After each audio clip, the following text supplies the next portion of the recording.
So I would like to introduce you to the next speaker. So we have Mr. Pradeep Jhunjhunwala. As I mentioned, he is the technology strategist at Microsoft. So over to you, Pradeep. Now I think you can get started now. Good morning, guys. Thank you for coming and attending this webinar. So, I'm Pradeep Jhunjhunwala. I'm a technology strategist at Microsoft. What we're going to talk to today is about data center migration, basically how you move your data centers from on-premise to cloud and how really you can benefit about the cloud. That's what I'm talking to you about, all about you. So the idea about data center migration or data center modernization or journey to the cloud is how can we really optimize and use the cloud to the fullest? And what are the different stages we have and how can we really achieve the agile data center we wanted to achieve in the last couple of years, where we can do things on a click of button instead of waiting for vendors to supply us hardware or software to do that. So I'm going to run through a couple of data center scenarios, how that can be achieved in cloud, and um, go about it. Before that, let me also introduce you to Azure and what we can do on Azure and what are the capabilities what we have around Azure. So to start with, let me start with the cloud service model. So on the left-hand side, you see the traditional on-premise data center where you take care of networking, storage, servers, virtualization, OS, up to the application. In the cloud, we offer, from the Azure, we offer two different models, the infrastructure as a service and platform as a service. In the infrastructure as a service, we take care up till the uh, virtualization layer. OS to the application is taken care by the partners like JetNet Live or other partners, MSP partners we have, or the customer himself take care of it. In the platform as a service, we take care of the runtime. So like Azure SQL as a service, excuse me, is taken care by Microsoft, and the data and application again taken by partners or the customer itself. So this is the one highlighted in blue is the typical two services we offer from Azure. We also have a software service in form of Office 365, D365 and other services what Microsoft offer where end-to-end up till the application is taken care by us. And this today we offer all the different four variants. So for today, traditional on-premise data center, we have Windows and System Center, which take care of building those data centers for you. Uh, we have infrastructure and platform, which basically is the Azure services and the software. So this is the four different cloud models.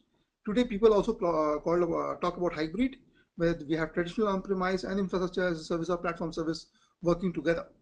And we at Microsoft, although we have been public cloud company, we really advocate that. And I heard somebody asking in the last session about the hybrid.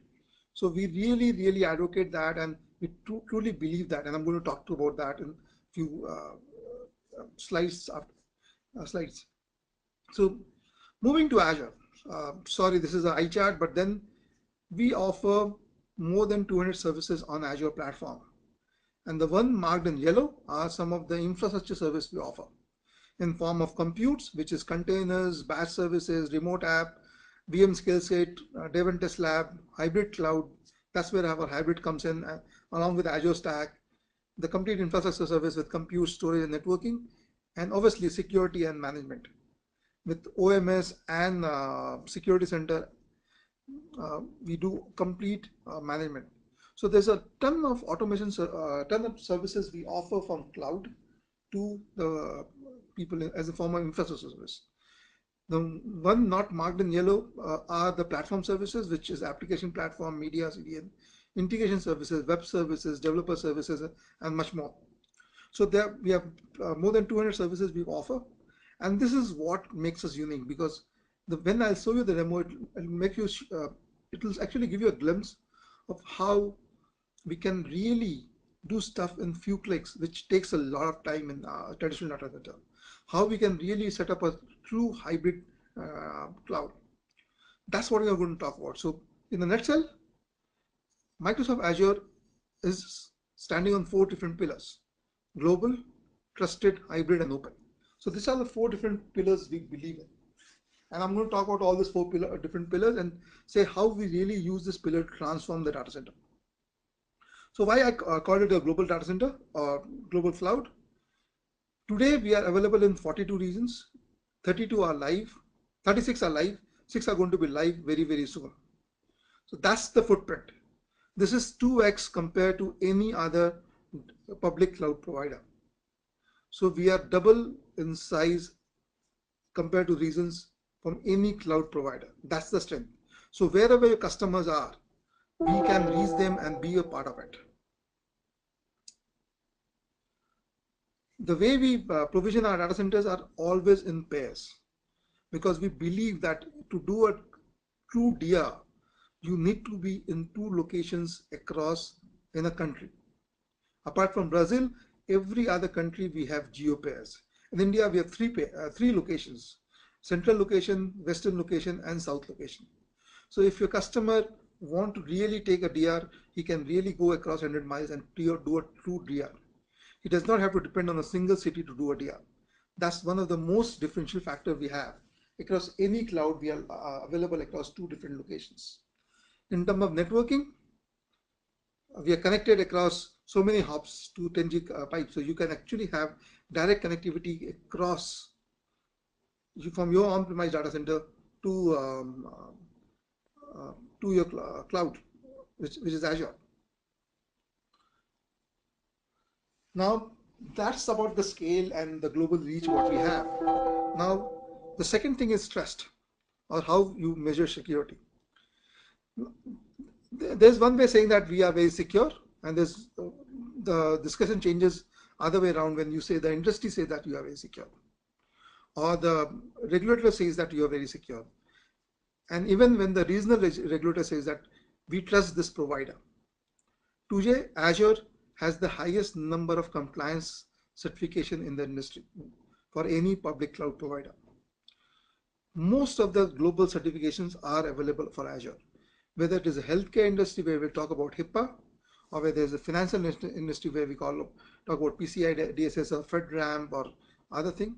Even we are MITI impaneled. So we are the only public cloud provider which is MITI impaneled right now.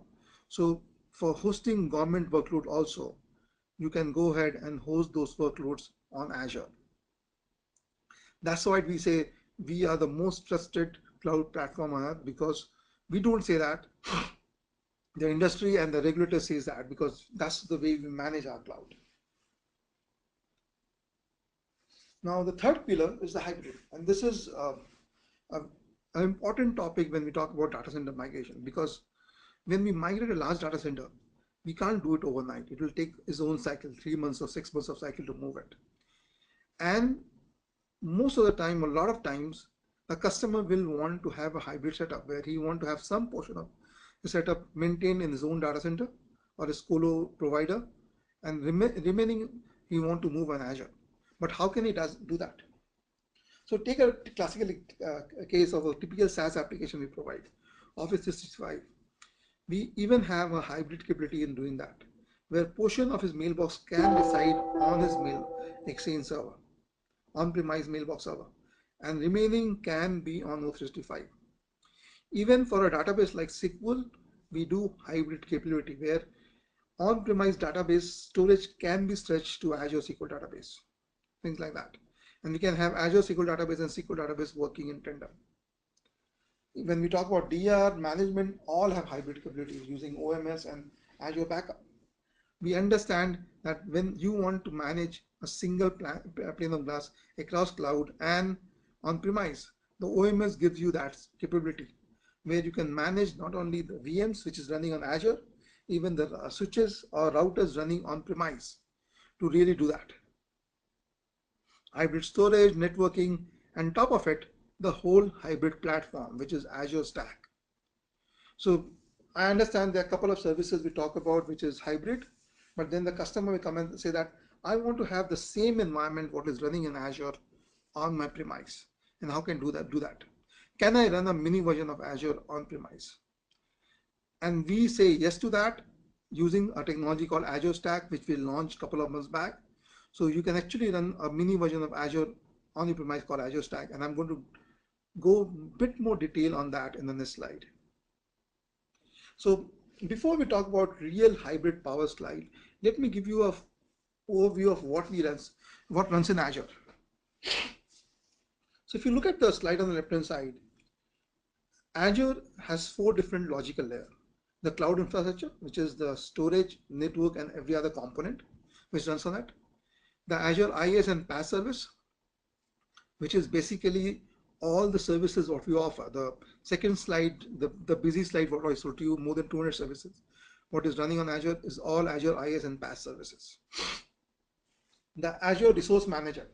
Now this is the heart of Azure, where you will hear a lot of people calling ARM model. This is the Azure Resource Manager or ARM model what we have. This is my orchestration layer. This is all the APIs, all the command lines run there. All the services are provisioned both to the infrastructure using this and to the access to the user using this layer. The final layer is the portal, PowerShell, or the user interface layer. All the tools which interface with the user comes here. Either this is portal or CLI command or PowerShell or DevOps tools or APIs, all reside in this layer. What we did was we took this thing and we said, how can we do the same thing in our customer data center? Now Azure is vast. It runs in thousands of servers. I can't ask people to invest thousands of servers on their premise. So we wanted to have similar environment with a minimal number of services what we think is required on the customer environment. So we started and built a private and hosted cloud, which is true hybrid using Azure Stack. So we start with minimum 4 nodes.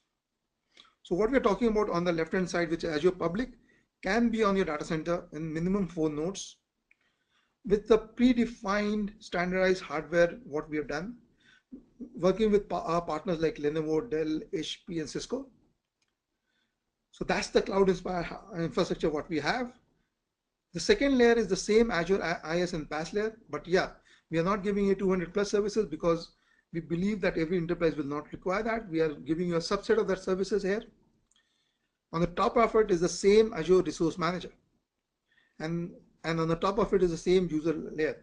So what we are doing is we actually have a Azure private cloud or Azure Stack, which is compatible at API level.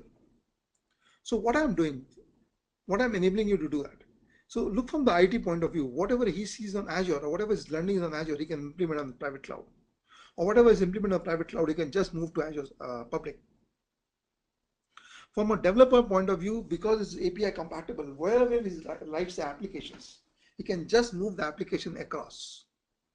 This is truly beautiful because he can run the same DevOps tools, he can run the same coding system, what he's running on his private cloud and move it to public and vice versa. That's the power of it. You have a unified app development environment, which is the biggest ask under the same Azure ecosystem. So what I'm giving you is the hybrid cloud, true hybrid cloud, working with Azure Public. This is the only true hybrid solution which is available today as we speak. That's what enables you to use Azure Hybrid in your own data center. Now, we talked about global, we talked about trusted, we talked about hybrid. Now, open. Now, although this is Microsoft Azure Public Cloud, and we own Windows and we own a lot of ecosystem for DevOps, management and all that, but we have truly embraced open source. This is a partial list. Believe me, this is a very small list of some of the services on each layer what we give. We have around 4,000 plus marketplace item, which huge open source. We run around 40% of workload today on Azure, which is open source. I just wanted to have some of the most commonly used technologies from open source on this. So from infrastructure, we support Red Hat or SUSE Linux, Bitnami, which is the complete WordPress and other technologies, Oracle, FreeBSD, Docker, all that is supported. Kubernetes supported for the orchestration. So all of those technologies are supported on the infrastructure, and some of them are managed service by Microsoft. On the database, we support Hadoop, Redis Class, ClearDB, MySQL, Postgres as a service, MongoDB, and all of that. App framework, we are very much okay if you do Eclipse or Node.js or PHP or Python. From the application side, WordPress, Drupal, Joomla, whatever you want to use. You want to use Cloud Foundry, we are perfectly okay with that to do your PaaS and DevOps. From the management side, Ceph, Puppet, Ansible, all are supported. Again, DevOps, all the different tools, Hadoop, Jenkins, all is supported on it. So that's the power of Azure. You have all the Microsoft technology which is supported, and you have all the open source technology which is supported. So you can really choose what you want to do. You can really work with best of the world technologies and deliver the solution to your partners or to your internal customers. That's what makes this solution open cloud. I just wanted to point out Red Hat because they were the flag bearers of open source up to some time. Now, Red Hat is a first-class hybrid solution, which is available both on Azure Stack and Azure. We have an integrated portal management where you can actually log in a customer case directly from Azure. So if you look at the Azure Red Hat customer portal, go to the customer portal, you actually log into the Red Hat portal and you can log a case. We have joint engineering effort with them. We have joint support engineering support with them. Red Hat has a team of people in Seattle in our office, where we do the joint engineering and support together. So that's the tie-up what we do. That's the differentiator what we bring up to the plate. We have 4,000 plus market certified Azure solutions in marketplace, open source, non-open source both, which can be deployed for your customer across different categories. So coming to the IaaS service, we talked about that. I'll run through a demo of saying how a true agile data center can be provisioned and how we do that. But to the IaaS service, what are the core IaaS service we talk about? These are 4 different core services we talk about. The compute, the storage, networking, and management, correct? This is the true data center technology we talk about. So we have virtual machine, we have scale set, availability sets for scale up and scale down. We have the complete different type of disk, or when we talk about storage, we don't just talk about VSDs or LUNs with standard and premium, which are basically there's premium are the SSD disks and the standard are my normal disk. We talk about blob storage, we talk about files, queues, and tables. These are different type of disk and technologies of storage which we provide. From networking side, we have express route, we have VPN technologies, we have load balancer, DNS and traffic management, and multiple more. And on the management side, we have the whole automation suite, the Azure Active Directory, portal, key vault, and the OMS and the system center to manage the environment. So I've talked a lot. Let me go through a demo and show you what it looks like. So this is my Azure console.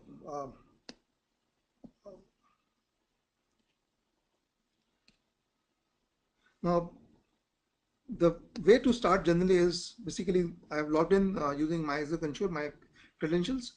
I want to create a VM. I just go and create a resource. I can see a different type of resource I can create.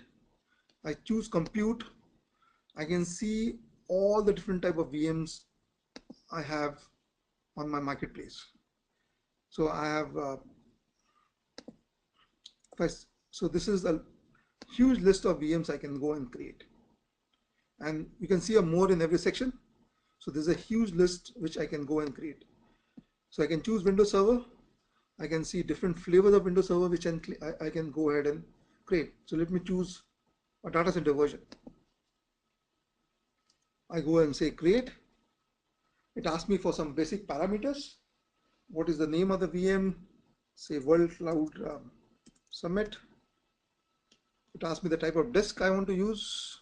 It asks me for a username, a password which has to comply with some certain security standards because we're running on Azure. It asks me for administrative boundary, which is my resource group. I choose one of them and the location where I want to create the VM. So all the different 36 location where I can create the VM is listed out here. You can see South India. I can choose the VM. Also, I also have a unique capability called bring your own licenses. So suppose you are running a Windows server license on your premise, which has existing SA, you can actually bring that license onto the cloud and save on the licensing cost. Then it asks me to choose the different VM sizes. I have a huge list here also. I can choose one of the VM size and move on. And then it asks me to configure the storage and the networking for it. So all the different networking, public IP address, the private IP addresses. There's one more unique feature called extensions. Suppose I want to add antivirus to that. I can just say, hey, extensions, they're third-party antivirus, they are Microsoft antivirus. Some are costed, some are comes part of the platform free of cost. So I can say Microsoft anti-malware. This is part of the platform. I just say create. Ask for the policy, what is excluded, what is included, how the scan has to be there. And just say okay. Move back. I can also decide if I have to shut down the VM after some time.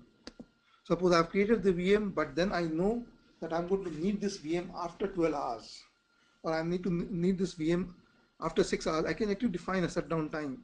And as soon as I created, shut down this VM and send me a notification that the VM is shut down. So I don't incur the cost. That's the beauty of it. And I don't have to basically go and shut down after it is created.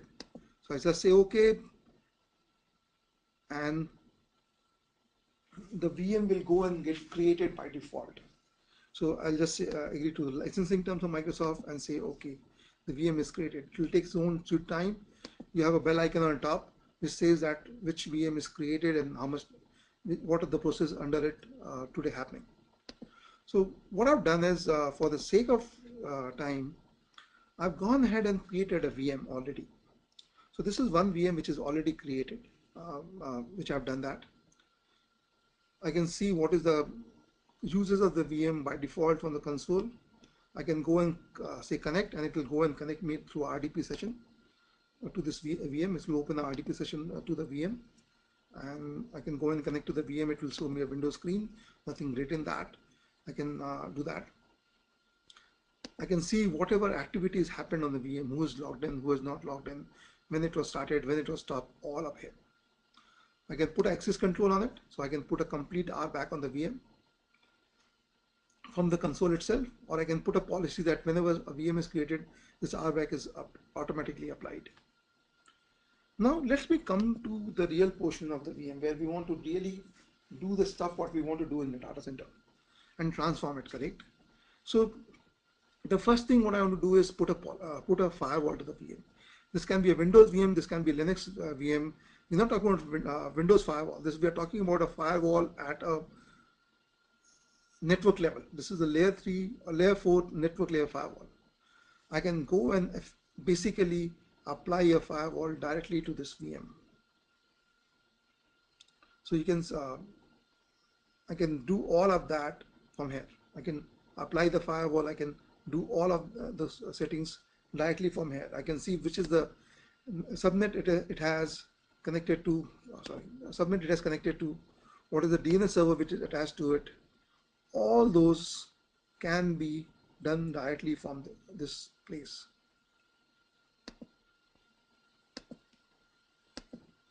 So I want to modify the rules. I can see what are the security rules, everything from here. I can add the inbound rule, outbound rule, all of that to this firewall. So this is as easy as what we have. We can see the effective rules, because remember, I can put the rules at VM level. I can rule at the subnet level. I can put the rule at the complete outer space. I can see the effective rules and stuff like that.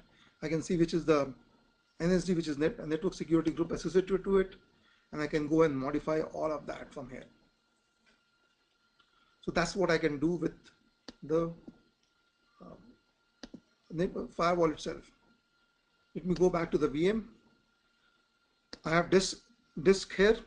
I can go and attach more disk, and when I just refresh my disk on the VM, and I'll see those disks by default. I can go and change the size of the VM. So I'm running a VM with particular size. I can go and change the size of the VM in few clicks. It will just do a reboot and the VM will be upgraded. I can also automate that. So based on the parameter, I can automate on the VM both scaling up and scaling out. On scaling out, I'll not require any reboot. Scaling out, I'll not require any reboot. Scaling up, I'll require a reboot. So I can do all of that. I can apply more extensions. I can create ability sets where the VMs are on high available domains, and then I can do something called fault domains and update domain. Now this is a very interesting concept. The reason I want to talk about this concept is in the data center, uh, we created a couple of fault domains. So what is a fault domain is all about? So what we look at is a unit of servers or racks which can get faulted or which can have an issue.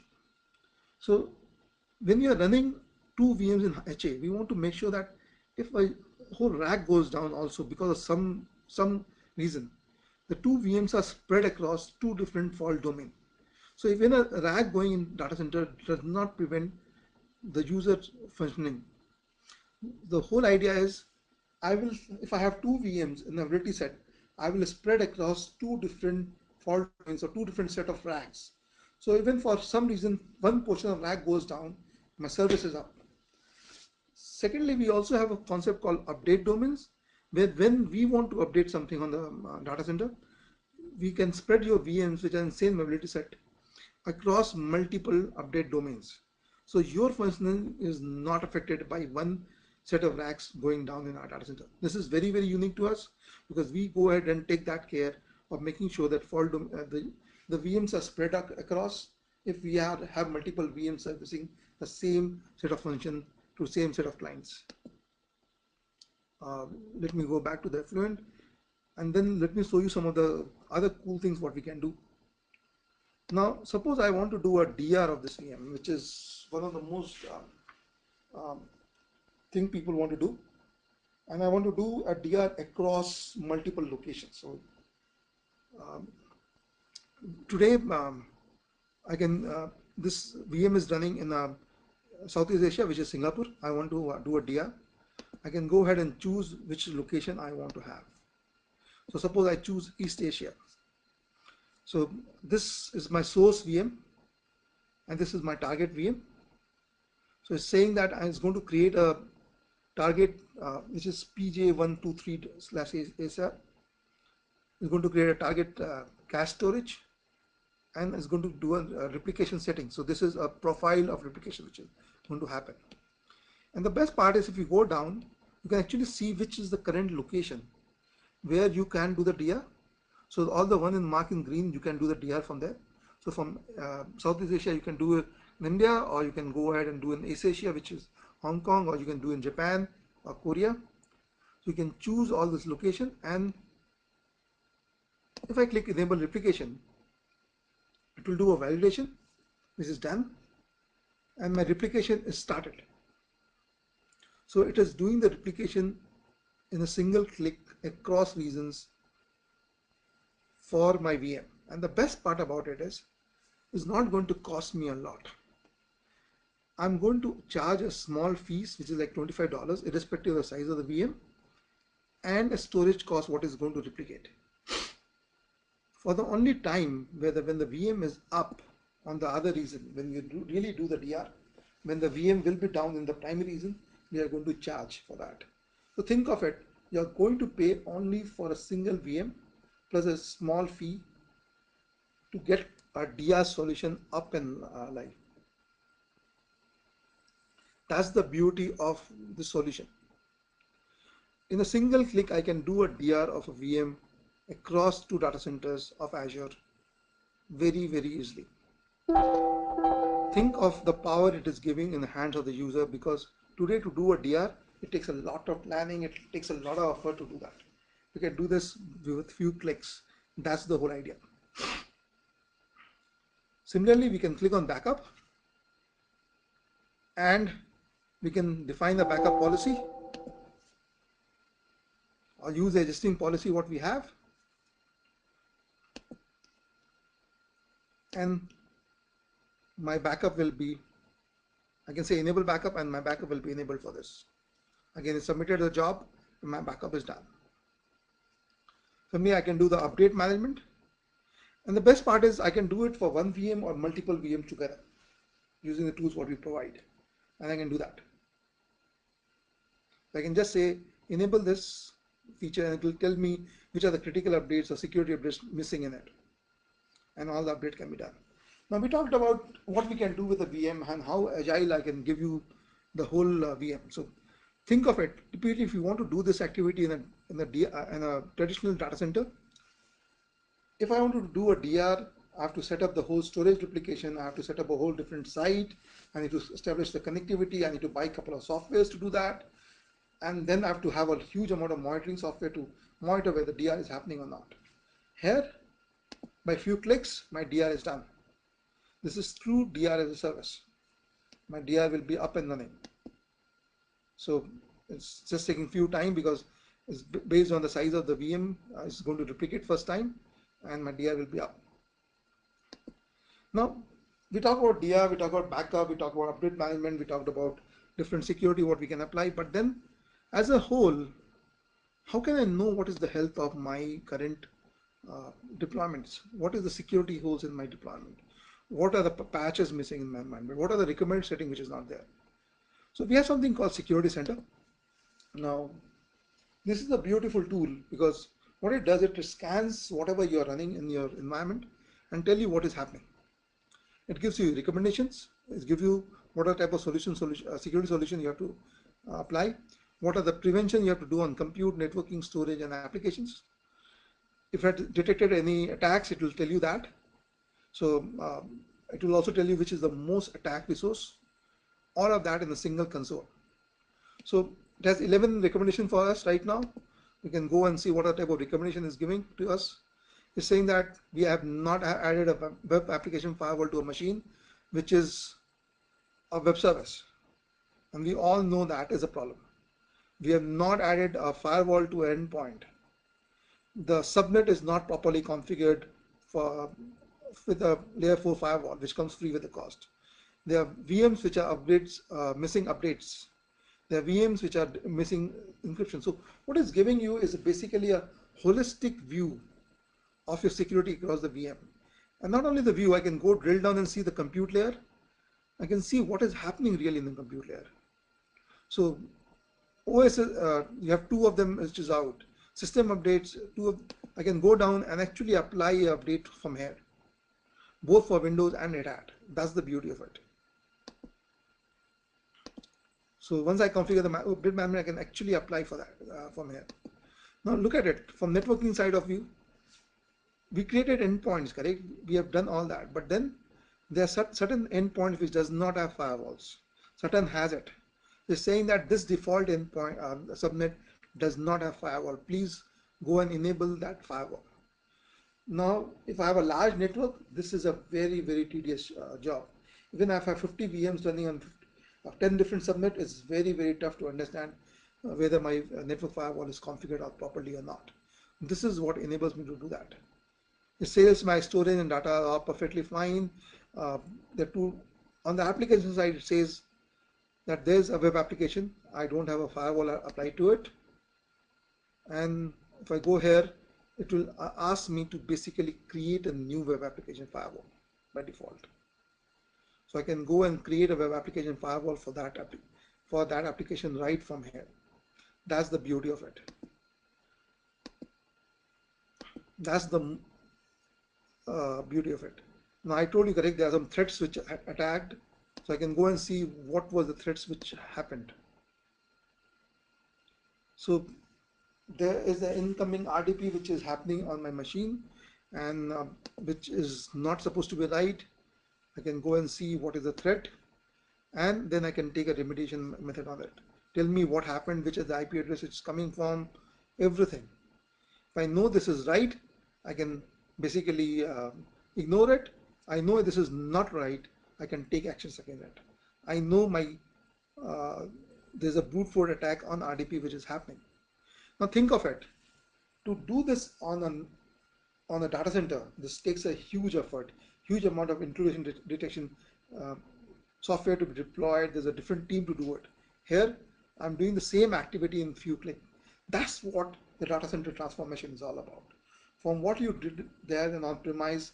It takes a huge amount of effort to doing the same thing with few clicks and really getting a true view of your data center or the environment you're running on cloud. That's the beauty of Azure, where it's giving you the true view what you can do that. If this threat persists, and I know this machine is not supposed to have RDP, I can go to the NSG and disable the RDP. That's the beauty of it.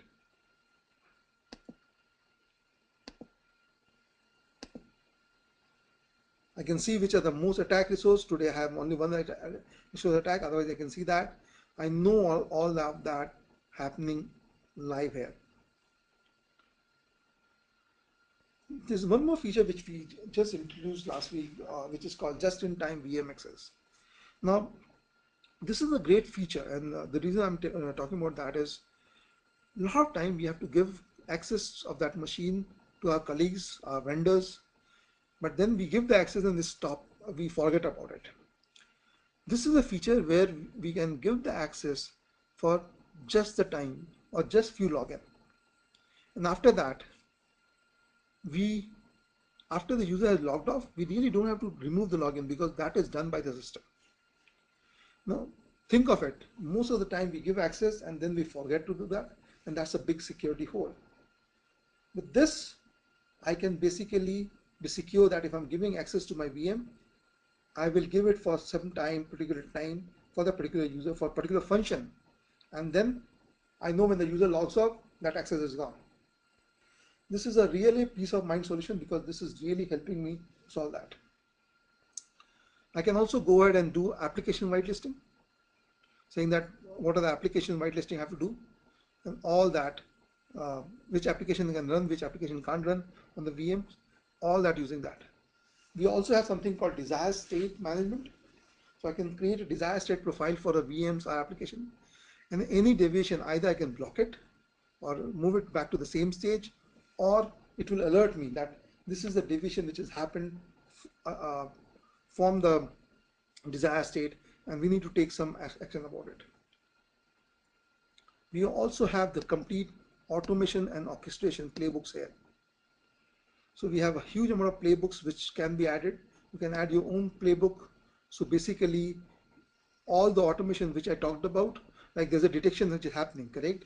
I will detect the detection and basically go ahead and alert administrator or stop that VM, because if there's a huge attack, I'll go and stop that.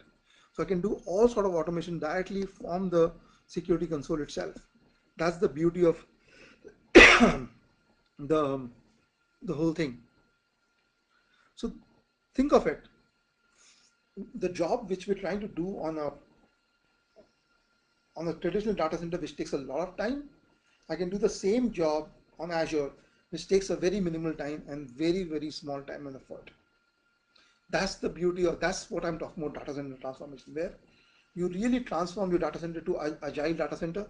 You really focus on delivering service and not managing compute and not managing the mundane task. Means, why should you really have a team for backup? Why should you have a real team for DR, which can be done in few clicks? Why securities can't be proactive is what I'm talking about here.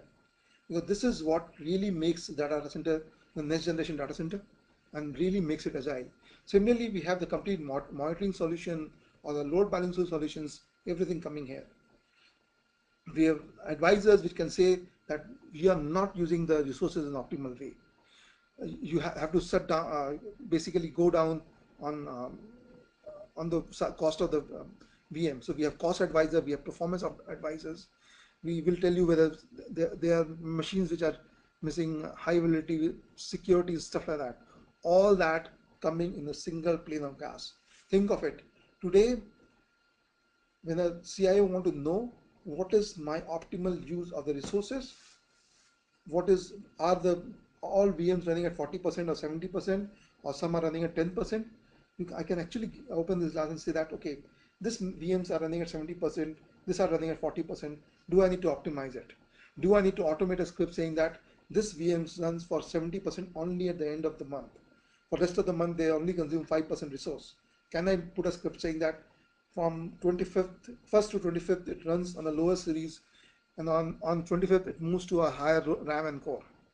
I can see which are the new VMs that should come up, which can really cost optimize it. I can do all that for single pane of glass sitting here.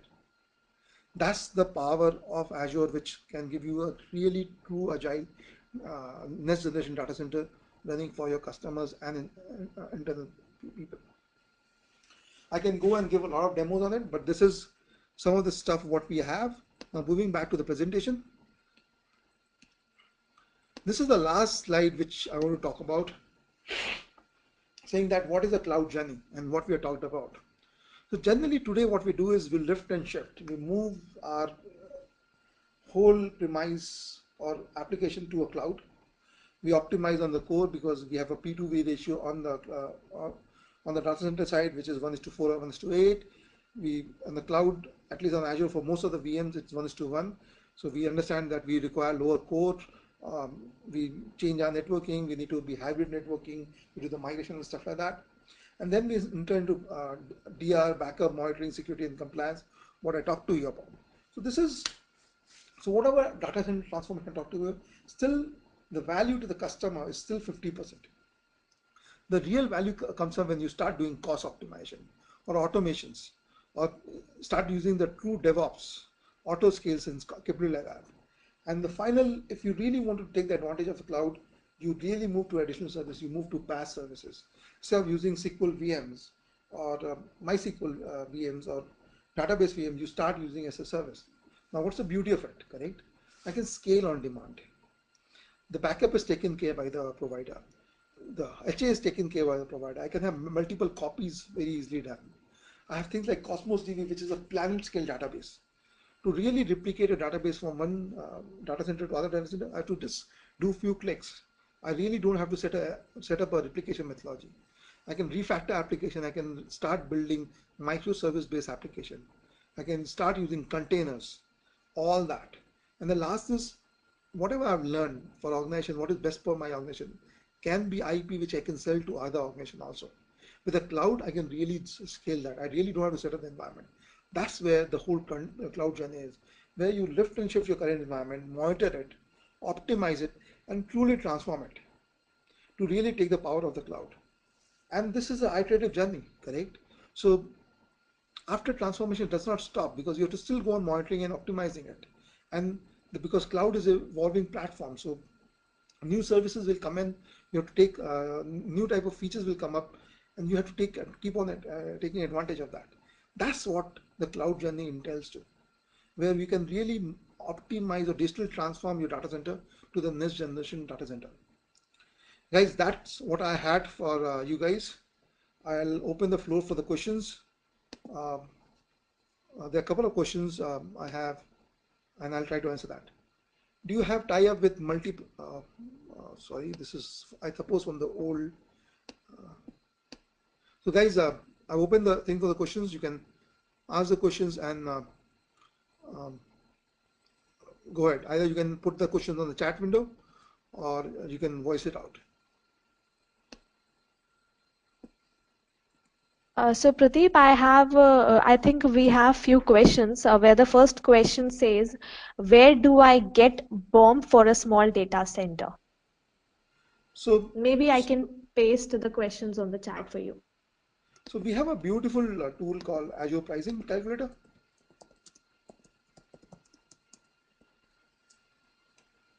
Which is publicly available.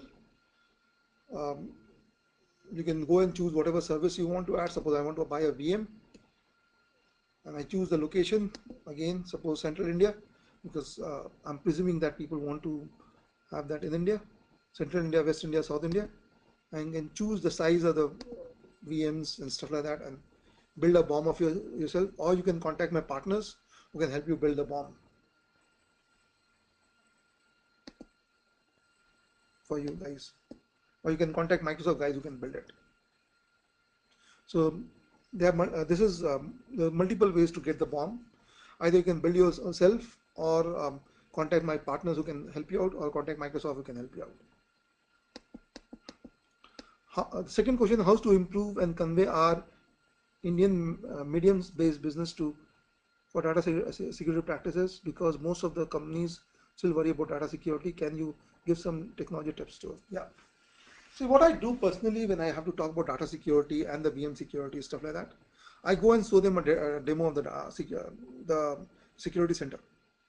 That's the best way, because generally people have to see it to believe it. And then the different certification, the MITI certification and different certification what we have. If you show a live view of the security center, the customer which I give a demo to, the customer really get convinced that okay, this is what I am, how the secure my data center will be. This is how secure my data will be. Everything will be encrypted. Everything will be patched and timed. Moreover, the most beautiful part of it, the security center has a mobile app. So you can actually install the mobile app on the customer's mobile and show him that that's what you will see from your. So he has the real-time view of what is happening in the data center. Today, that is almost impossible to see what is hosting in it. That's really give him uh, the confidence that my data is secure and I can access my data anywhere. Again, MITI certification or MITI empanelment is one big thing. The government of India says that it is okay to store data for Indian businessmen on Azure public cloud. That is a big plus which we offer. So any more questions, guys? These are two which I heard. Third question, are the deployment configuration as shown in the management features, that is security center? So Azure Stack will have some of the feature.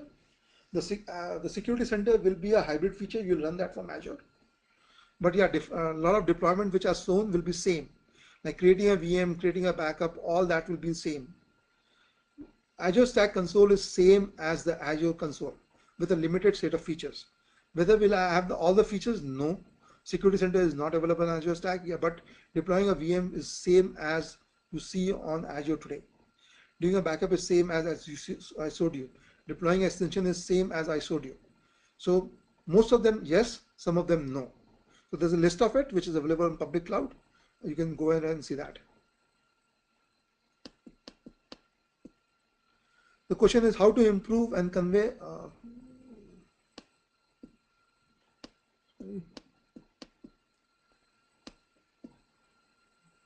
So these are the three questions I have, Swati. Any more questions, Swati, on this?